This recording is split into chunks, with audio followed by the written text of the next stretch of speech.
এ দেখো রিজু এখন ঘুম থেকে উঠে পড়েছে, ব্যাস। আচ্ছা, তাড়াতাড়ি উঠে পড়েছে। আমরা মানে চুপি সারে কাজ সারছিলাম, ব্যাস ও বাবা অফিস বেরোতে পারেনি, উঠে পড়েছে। উঠে পড়ে এখন দৌড়তো শুরু করে দিয়েছে। ওকে যে ফ্রেশ করে করে কিছু এখনো হয়নি। এখন আমি করব কি করে? আমার যতক্ষণ না আমি সুমনকে রেডি করে অফিস বার করছি, কিছুই করতে পারবো না। ব্যাস এখানে বাবা ওয়াশরুমে গেছে, ও তার পাশে দাঁড়িয়ে রয়েছে। কি অত্যাচার! কি তুমি এত তাড়াতাড়ি ঘুম থেকে উঠেছো কেন? আর তুমি এখানেই বা দাঁড়িয়ে আছো কেন? দাঁড়িয়ে আছো কেন? শিগগিরই নেমে এসো, নেমে এসো। দেখো অবস্থা। Good morning, welcome to my channel Ritu's life and passion. সকাল সকাল চলে এলাম আজকে। আর সকাল সকাল দেখো রিজু উঠে পড়েছে ঘুম থেকে। আমাদের একটা প্ল্যানিং থাকে যে সকালবেলা এই কাজ করব, তাড়াতাড়ি করে অফিস বেরিয়ে যাবে, কিন্তু না, আজকে অনেকটাই আগে উঠে পড়েছে।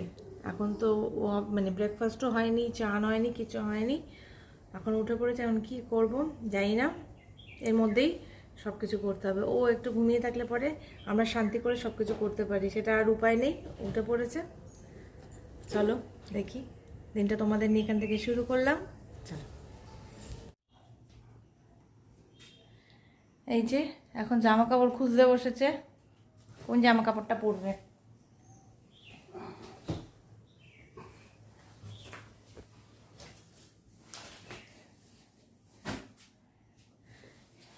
শুধু ব্যাগ নামায়।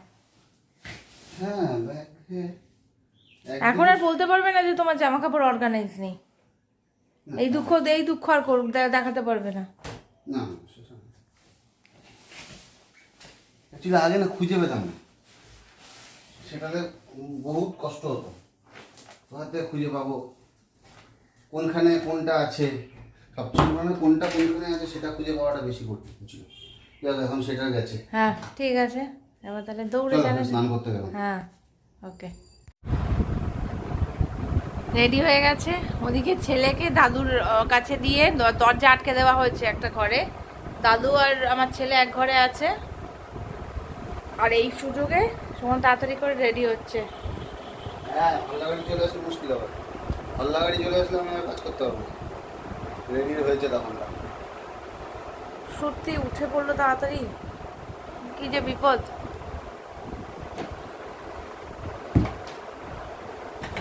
যে কটা দিন এনজয় করা যায়, এরপর তো স্কুল চালু হয়ে গেলে তো অন্যরকমই হবে সব কিছু। দেখো এখানে আমসত্ত্বগুলো শুকোচ্ছে, এখনো বাকি আছে, এখনো অনেকটা বাকি আছে। উল্টে দিয়েছি, এক পিঠ হয়ে গেছে, আরেক পিঠ শুকাচ্ছে। আমি আগে চলে যাই।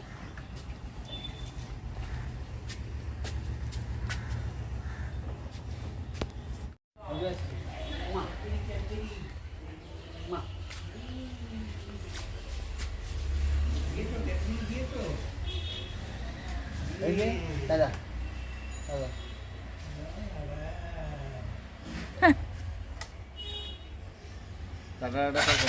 হ্যাঁ হ্যাঁ, ঢুকা। তুমি খালি গায়ে এখানে কি করছো? চলো চলো চলো, ঘরে চলো। আসো আসো, খালি গায়ে কি করছো? খালি গায়ে কি করছো? চলো, আমি এখন বুনিয়াদি স্কুলে যাই। চলো ঘরে চলো। আসো আছো, আমার হাত ধরো, আমার হাত ধরো, আমার হাত ধরো। যাবে না আমার হাত ধরে? কি ভাবছো? চলো, আসো আসো আসো।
দেখো এত বড় কুমড়োটা আমাদের গাছে হয়েছিল, কতটা নষ্ট হয়ে গেছে। এতটা পোর্শন তাও ধুয়ে ধুয়ে এগুলো রেখেছি, পুরো মানে পচে গেছে। আর যেইটুকুনি পোর্শন আছে সেই ঠিকঠাক সেইটুকুনি দিয়ে দেখে কিছু একটা তৈরি করার চেষ্টা করছি। এতটা কুমড়ো নষ্ট, একে তো গাছে হয়েছে, তারপরে খাবার নষ্ট হলে খুবই খারাপ লাগে। দেখো এতটা নষ্ট, কি খুব খারাপ লাগছে।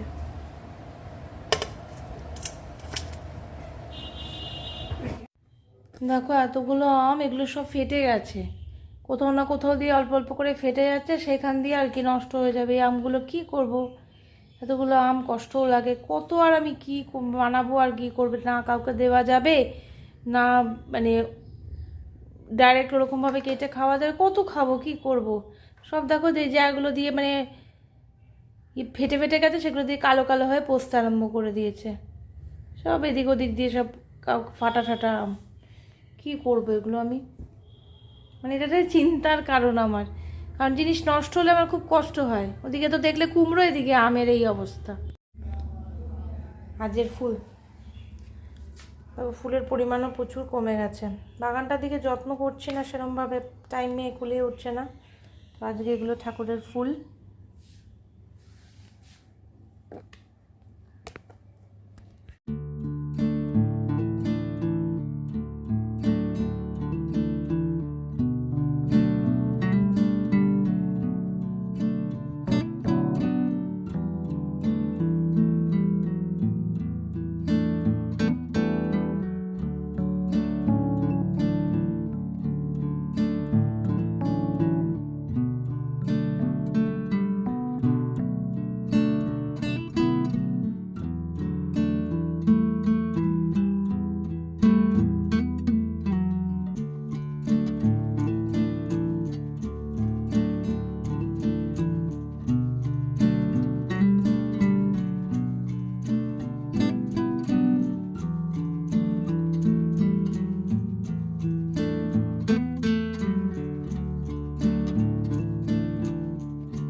এখানে রিজুর জন্য একটুখানি কাঁচকলা সেদ্ধ বসিয়ে দিলাম, কাঁচকলাটা একটু সেদ্ধ হোক।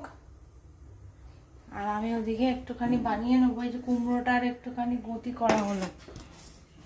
কুমড়োটাকে এটা কালো জিরে আর শুকনো লঙ্কা দিয়ে একটুখানি প্রিপেয়ার করব। গাছের কুমড়ো আর আরেকটু হয়েছে, সেটাকে বড় বড় কেটে আমি ফ্রিজে রেখে দিয়েছি, ওটা আমি পরে দেখাবো। ওটা আজকে আর করতে ইচ্ছা করছে না আমার, সকালে করেছি এক প্রস্ত, এখন এক প্রস্ত, আর ইচ্ছা করছে না, তো এইটুকুনি করে আমি ছেড়ে দিই। নাহলে আমার এটাও আজকে করার ইচ্ছে ছিল না, কিন্তু না, একটা আইটেম অন্তত করি। হ্যাঁ দেখো আজ একটুখানি চাউমিনে আলু দেবো, তো আলু কেটে নিয়েছি, এখানে চাউমিন সেদ্ধ হয়ে গেছে, এখানে সয়াবিনটাও বয়েল করে নিয়েছি, আর এখানে পেঁয়াজ ক্যাপসিকাম কাটা হয়েছে। এবার শুধু বাকি হচ্ছে গাজর আর লঙ্কা কাটবো, আর সব সস টস রেডি করা আছে। আমরা যে খেতে দেরি হয়ে গেছে দেখো, হ্যাঁ এখন খাবো, দেরি হয়েছে, বিকাল থেকে খেতে পারিনি, রিজুর সাথে ছিলাম, ওই জন্য খাওয়া হয়নি। আর রিজুর জন্য আজ একটুখানি চিড়ে ভিজিয়ে দিয়েছি, পেটটা একটু গরম করেছে আর সেজন্য একটুখানি চিড়ে, আজ চিড়ে সেদ্ধ দেবো ভাবছি ওকে একটু, সেজন্য একটু চিড়ে ভিজিয়ে নিয়েছি। দেখো আমাদের রাত্রের ডিনার এখানে রেডি, চাউটা কমপ্লিট হয়ে গেছে, এখন আমরা খেয়ে নেব। রিজু খাওয়া দাওয়া হয়ে গেছে, আমিও চাউটা এখানে প্রিপেয়ার করে নিলাম, এখন আমরা খেতে বসে যাব, তারপরে অন্যান্য কাজ ফাজ সেরে ঘুম। যা গরম পড়েছে, কতক্ষণে আমরা মানে ঘরে গিয়ে এসিটা অন করবো সেই অপেক্ষায় বসে থাকি, দেখা যাচ্ছে না, এত গরম, মানে ফিল লাইটটা এত বেশি, যত না টেম্পারেচার তার থেকে ফিল লাইট বেশি। তা যাই হোক, দিনটা যেখানে এন্ড করছি, কালকে আসছি নতুন একটা ব্লগ নিয়ে, নতুন একটা দিন নিয়ে। ততক্ষণ টাটা, গুড নাইট।